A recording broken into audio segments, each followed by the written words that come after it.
ಗುರೂಜಿ ಅವ್ರು ಹೇಳ್ತಿದ್ದಾರೆ ಗಂಡು ಬೀರಿ ತರ ಆಡ್ಬೇಡ ಅಂತ. ಈಗ ಎಲ್ಲಾ ಕ್ಷೇತ್ರಗಳಲ್ಲಿ ಸಾಧನೆ ಮಾಡ್ತಿರೋದು ಯಾರು? ಹೆಣ್ಮಕ್ಳು. ಮತ್ತೆ ಗುರೂಜಿ ಅವ್ರು ನನ್ನ ಮೇಲೆ ಡೈರೆಕ್ಟ್ ಆಗಿ ಅಲಿಗೇಷನ್ ಅನ್ನ ಮಾಡ್ತಿರೋದು. ಹಾಗಾದ್ರೆ ನಾನ್ ಮಾತಾಡ್ಬಾರ್ದಾ? ನಾನ್ ನ್ಯಾಯ ಕೇಳ್ಬಾರ್ದಾ? ಗುರೂಜಿ ಅವ್ರು ಮಾಡ್ತಿರೋದೇ ಸರಿ, ಗುರೂಜಿ ಅವ್ರು ನನ್ನ ಮೇಲೆ ಸುಳ್ಳು ಹೇಳ್ತಿದ್ರು ಸತ್ಯನೇ ಹೇಳ್ತಿದಾರೆ ಅಂತ ನಾನು ಒಪ್ಕೋಬೇಕಾ? ಯಾಕಂಗೆ? ಇವಾಗ ನಾನು ಪ್ರಶ್ನೆ ಮಾಡ್ತಿದ್ದೀನಿ ನಿಮ್ಮನ್ನ.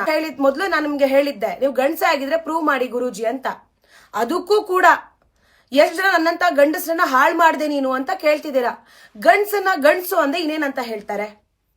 ಹಾಗಾದ್ರೆ ನೀವು ಸಾವಿರಾರು ಜನ ಕುತ್ಕೊಂಡು ನೋಡುವಂತಹ ಲೈವ್ ನಲ್ಲಿ ಬಂದ್ಬಿಟ್ಟು ನನ್ನಂತಹ ಎಷ್ಟು ಗಂಡಸರನ್ನ ಹಾಳು ಮಾಡ್ದೆ ನೀನು ಅಂತ ಹೇಳಿದ್ರಲ್ಲ, ಈ ಪದಕ್ಕೆ ನೀವೇ ಜವಾಬ್ದಾರಿ. ಇದನ್ನ ನೀವು ವಾಪಸ್ ತಗೊಳ್ಳೇಬೇಕು. ಎಷ್ಟು ಗಂಡಸರನ್ನ ಹಾಳು ಮಾಡಿದೀನಿ ಗುರುಜಿ? ಕರ್ಕೊಂಬಂದ್ ನಿಲ್ಸಿ ಆ ಗಂಡಸರನ್ನೆಲ್ಲ. ನಿಮ್ಗೆ ಯಾರಾದ್ರೂ ಒಂದು ಗಂಡಸು ಬಂದ್ಬಿಟ್ಟು ನಾನ್ ದಿವ್ಯ ವಸತಿಯಿಂದ ಹಾಳಾದೆ ಅಂತ ಹೇಳಿದಾರ?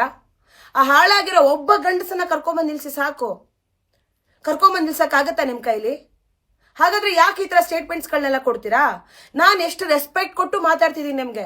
ಗುರೂಜಿ, ನಾನ್ ನಿಮ್ಮ ಹತ್ರ ದುಡ್ಡು ಕೇಳಿದ್ನ ಗುರೂಜಿ, ನಾನ್ ನಿಮ್ಗೆ ಧಮಕಿ ಹಾಕಿದ್ನ ಗುರೂಜಿ, ಹೇಳಿ ಗುರೂಜಿ ಅಂತ ವಿತ್ ರೆಸ್ಪೆಕ್ಟ್ ನೀವು ವಾಯ್ಸ್ ಲೋ ಮಾಡಿ ಅಂದ್ರಿ, ನಾನು ಲೋ ಮಾಡಿದೆ. ಗುರೂಜಿ, ನಾನು ನಿಮ್ಮ ಹತ್ರ ದುಡ್ಡು ಕೇಳಿದ್ನ ಅಂತ ಕೇಳ್ದೆ, ಅದಕ್ಕೂ ಉತ್ತರ ಇಲ್ಲ.